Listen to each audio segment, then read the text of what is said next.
আসসালামু আলাইকুম সবাইকে। হৃদয়ের ঠিকানা গল্পের ৬২ নাম্বার পার্ট। তো বেশি কথা না বলে চলুন গল্প শুরু করা যাক। দীর্ঘ ৩ ঘন্টা ১৫ মিনিট পর সাগরের অপারেশন শেষ হয়। প্রত্যেকটা সদস্য তখন অপারেশন থিয়েটারের সামনে। সিজান ভুইয়া, লিপি বেগম, শামিন, রাফিদ কারোরই অবস্থা ঠিক নেই। তাদের ভিতরের ঝড় অনুভব করার শক্তিও কারণেই। সিনিয়র সার্জন বের হতে আলিফ, নেহাল, গালিব ছুটে যায় উনার সামনে।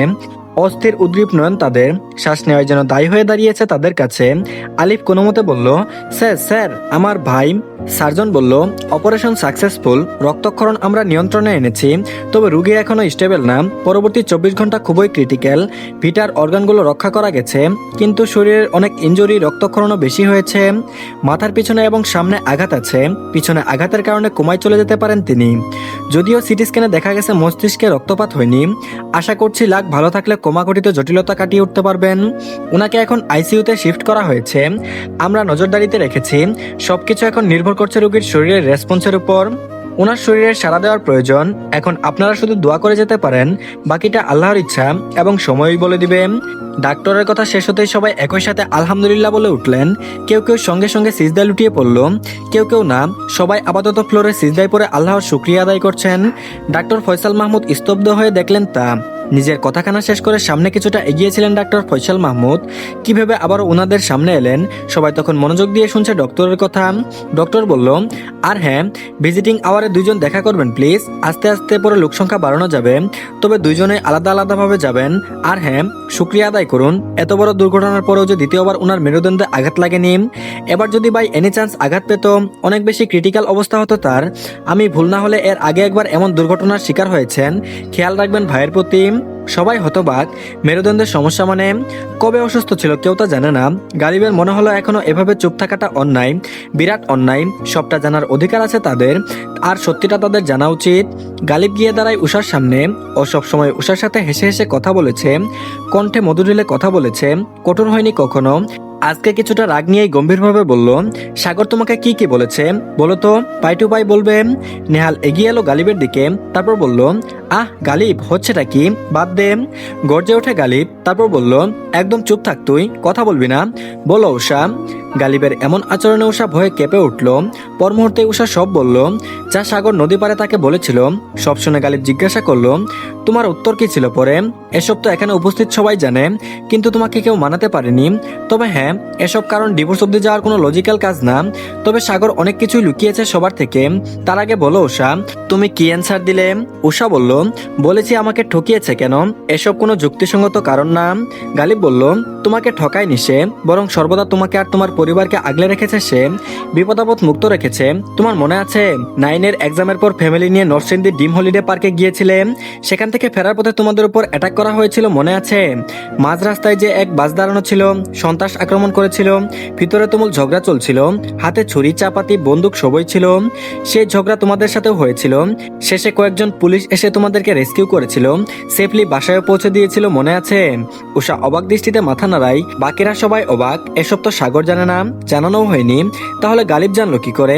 গালিব কাউকে পাত্তা দিল না। সে নিজের মতো করে বলল, সেদিন সেই পুলিশদের সাগরই পাঠিয়েছিল। তোমাকে 2 বার অ্যাসিড দেওয়ার চেষ্টা করা হয়েছে, সেসবও সাগরই হ্যান্ডেল করেছে। যে দোকানদার ফোন দিয়ে জানিয়েছিল তোমাদের বিপদের কথা, সেই দোকানদারকেও তোমাদের উপরে নজরদারি করার জন্যই রাখা হয়েছিল।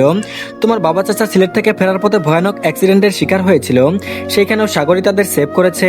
সে দূরে থাকলেও তোমাদের উপরে তার শকুনের ন্যায় দৃষ্টি সর্বদা ছিল। উষা সহ উপস্থিত সকলে হতভম্ব দৃষ্টি গালিবের উপরে। নেহাল আবারও ব্যর্থ চেষ্টা চালায়। আচ্ছা হয়েছে, বাকি কথা না হয় সাগরই সবাইকে বলবে, তুই আপাতত চুপ যা। সিজান ভুইয়া নেহালের কথা শুনে শান্তি পেলেন না। সাগর সবকিছু স্বীকার করার পরেও ছেলেটার উপরে আলাদা একটা রাগ খুব ছিল উনার। এখন সত্যিটা জানা আসলেই খুব দরকার তাদের সকলের। সিজান ভুইয়া আর উষা একসাথেই বলে উঠল, থামবে না গালিব, যা বলার সব বলো। আমার ছেলেটা চাপা স্বভাবের, তাই বলেনি, বা বলার পেছনে কোনো উদ্দেশ্য ছিল নিশ্চয়ই। উষা বলল, হ্যাঁ গালিব ভাইয়া, আপনি বলেন, আমি সবটা জানতে চাই। গালিব বলল, ঠিক বলেছেন আঙ্কেল, উদ্দেশ্য তো ছিলই, আর সেটা হলো আপনাদের প্রিয় ভাতিজির নিরাপত্তার জন্য এবং পরিবারের জন্য। সাগরের বাবা বলল, দেখো বাবা, আমরা এমনিতেই চিন্তিত, তুমি সব প্লিজ খুলে বলো, থামার দরকার নেই।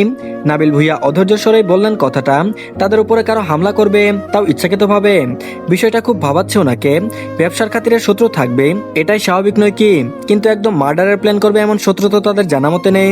লিপি বেগম মারিয়া জামানের কাঁধে মাথা রেখে বসে আছেন, চোখ দুটি ভেজা। যা নাবিল ভুইয়াও পাশে বসা। শামিন কখনো মায়ের পাশে এসে বসছে তো কখনো নিজের স্বামীর কাছে যাচ্ছে।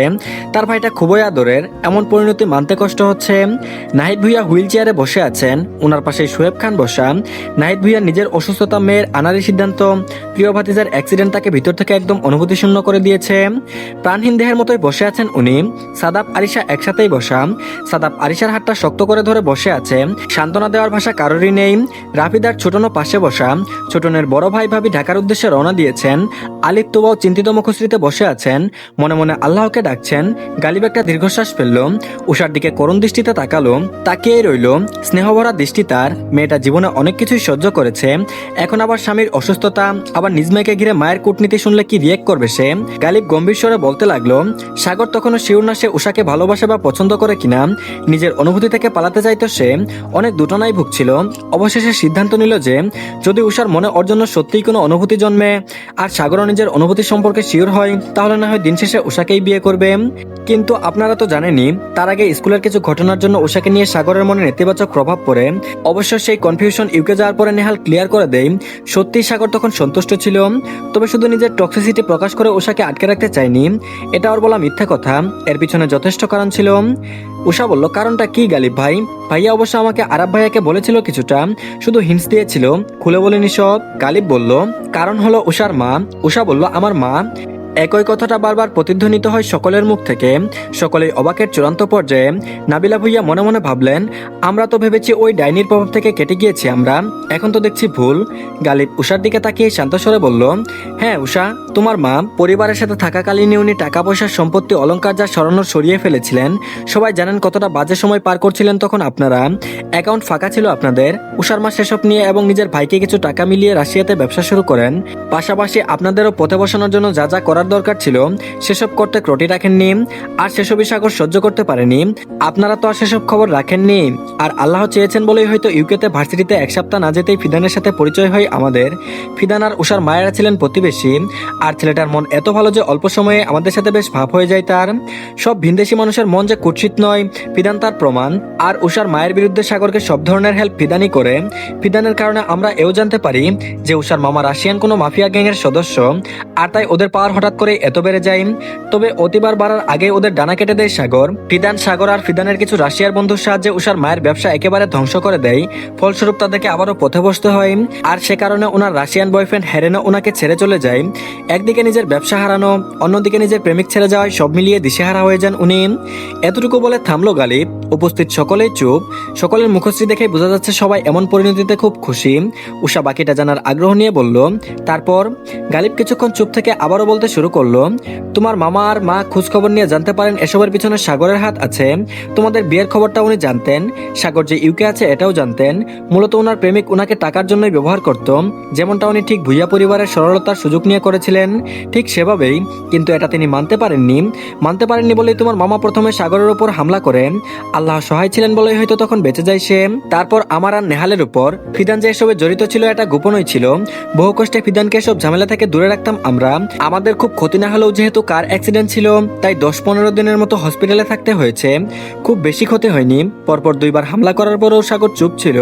আমাদের উপরে হামলার পরে সাগর সেই ভয়ে থেকে বাড়ির প্রতিটি সদস্যের জন্য গার্ড নিযুক্ত করেন, বাড়িতে লুকিয়ে হিডেন ক্যামেরা লাগিয়ে দেয়। এসব মূলত নেহালকে আর আমাদেরকে দিয়েই করাতো সাগর। যদিও আমরা তিনজনই একসাথেই দেশে আসতাম, তবে সাগর চোখের আড়ালে থাকতো। তারপরে অ্যাটাক করে আঙ্কেলের উপরে, আর গার্ড থাকায় আঙ্কেলদের ক্ষতি না হলেও গার্ডদের ক্ষতি হয়েছিল। এসবের পরে সাগর উষার নিরাপত্তার জন্য ওর স্কুল কলেজ এবং বাড়ির সামনে ছোট ভাই ব্রাদার থেকে শুরু করে আমাদের বন্ধু পুলিশের এসআই আবির মিদাকেও নিযুক্ত করে সাগর। এতটা উন্মাদ সে হতো না, কিন্তু বাপচাচার উপরে হামলা থেকে মনে ভয় ঢুকে। আর ঠিকই তাই হয়। কিছুদিনের মধ্যে সাগরের কাছে উষার মা কল করেন এবং জানান অতি শীঘ্রই উষাকে নিজের কাছে নেওয়ার ব্যবস্থা করবেন, আর টাকা আয়ের মাধ্যম হিসেবে মেয়েকেই ব্যবহার করবেন। সাগর সেসব কথা সহ্য করতে পারেনি। ওই মহিলা কাটকাট গলায় বলেছিলেন মেয়েকে এই পথে নেওয়ার চিন্তা তিনি করতেন না, শুধুমাত্র সাগরের বউ বলে এই শিক্ষাটা দিবে সাগরকে। নিজের বউ হয়ে রাত কাটাবে অন্যর বিছানায়, এর থেকে উত্তম আর চরম শাস্তি নাকি সাগরের জন্য হতেও পারে না। আর সে সময় থেকে সাগর বলতে থাকে ওর আর উষার মাঝে কিছু নেই, সে বিয়েটা বিয়েটা করতে চায়নি এবং দেশে ফিরে ডিভোর্স দিবে। সাগরের এসব বলার কারণ ছিল যেন উষার দিকে হাত না বাড়ায়, ও যেন সেফ থাকে। কিন্তু ওই জঘন্য মহিলা তাই করেন, উষাকে কিডন্যাপের ব্যবস্থা করেন। কিন্তু আল্লাহর রহমতে নাফিজের কারণে সেটা হয়ে ওঠে না। আর এসব জানার পরে সাগরও আবার উষার মামার উপরে আক্রমণ চালায়, নিজ হাতে মেরে অবস্থা খারাপ করে ফেলে।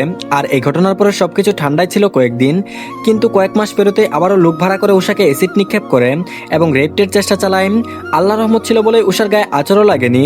আর প্রতিবার এসব করার আগে সাগরকে কল দিয়ে উষাকে নিয়ে সেসব বিশ্রী কথা ওই মহিলা বলতো।